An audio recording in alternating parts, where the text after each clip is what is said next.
আসসালামু আলাইকুম। আজকে নিয়ে আসছি মুখে লেগে থাকার মতন একটা কাবাব, খিচুড়ি, পোলাও সব কিছুর সাথে খেতে পারবেন। তারপরে এখানে নিয়েছি আমি ছোলার ডাল। ছোলার ডালকে ২ ঘন্টা ভিজিয়ে রেখেছি। আমি গরম পানি দিয়ে ভিজিয়ে রেখেছি। এই দেখেন ফুলে উঠেছে।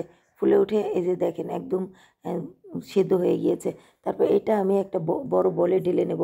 ঢেলে নেওয়ার পর আমি এখানে দেব পেঁয়াজ, রসুন, আদা স সবকিছু আমি রসুনের কোয়া দিয়েছি ৭-৮ টা।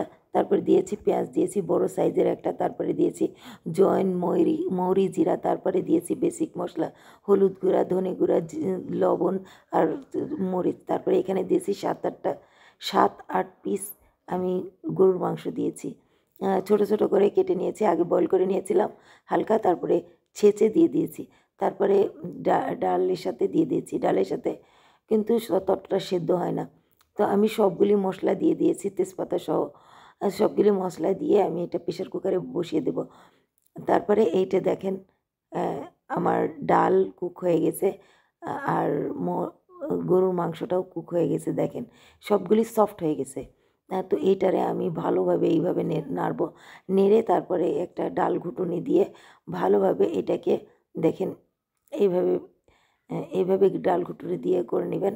আপনি এটা হাত একদম ঠান্ডা করে হাত দিয়েও করতে পারেন। তারপরে দিয়েছি পেঁয়াজ, তারপরে দিয়েছি কাঁচামরিচ, তারপরে দিয়েছি ধনেপাতা, তারপরে লেবুর রস। এইগুলা সবগুলি একসাথে মিক্স করে নিব দেখেন। আমি সবগুলি একসাথে মিক্স করে নিচ্ছি। ভালোভাবে মিক্স করবেন একটা আরেকটার সাথে একদম মশলার সাথে যাতে মশলা মিশে যায়।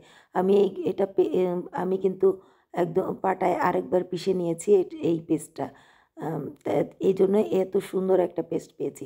তারপরে নিয়েছি আমি ঘরে বানানো গরম মশলার গুঁড়া। তো সেটাও দিয়ে দিলাম।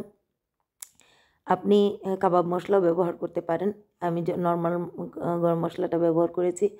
তারপরে এখানে নিয়ে নিবেন গোল, গোল করে আপনি যেকোনো শেপ দিতে পারেন। আমি এইভাবে গোল, গোল করে শেপ দিয়ে নিয়েছি। আপনি এই পর্যায়ে মাখানোর সময় ডিমও দিতে পারেন। আমি ডিম দেইনি। আমি শুধু এটা দিয়ে দিয়েছি। ডিম আমি লাস্টে দিব। তা এই দেখেন আমার সবগুলি কাবাব এইভাবে হয়ে গিয়েছে। তারপরে আমি এখন একটা ডিম ভেঙে নেব। ডিম ভেঙে তারপরে এখানে লবণ দিব একটু। লবণ দিয়ে তারপরে এটাকে ভালোভাবে ফেটে নেব। দেখেন আমি এটাকে ফেটে নিয়েছি।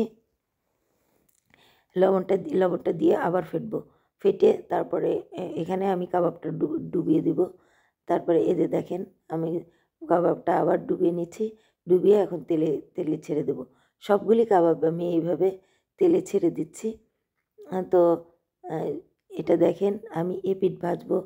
আ হালকা আঁচে খুব বেশি আঁচ দিবেন না। আমি এপিঠ ওপিঠ করে ৩-৪ মিনিট করে এপিঠ ৩-৪ মিনিট করে ওপিঠ ভেজে নিয়েছি। উপরটা ক্রিসপি হয়েছে এবং ভিতরটা সফট। এত টেস্টি এই কাবাবটা। আপনি একবার ট্রাই করবেন বাসায়। দেখবেন প্রতিদিন আপনি আ ট্রাই এই কাবাবটাই বানাবেন। গরুর মাংসের একদম সলিড যে পিসগুলো ওটা নিবেন। আমি ৭-৮ ছোট, ছোট ৭-৮ পিস নিয়েছি এখানে। তো আপনি যেকোনো আ মাংস নিতে পারেন, আপনি মাটন নিতে পারেন। আম আমি গরুটা নিয়েছি। তো দেখেন এই মজাদার এই আ কাবাবটা রেডি হয়ে গেছে। আপনি যেকোনো খিচুড়ি এবং পোলাও, বিরিয়ানি, কাচ্চি যেকোনো কিছুর সাথে এটাকে এনজয় করতে পারবেন। আ আর এই কাবাবটা বানাবেন এবং আমার কথা মনে করবেন কমেন্টে জানাবেন। আল্লাহ হাফিজ।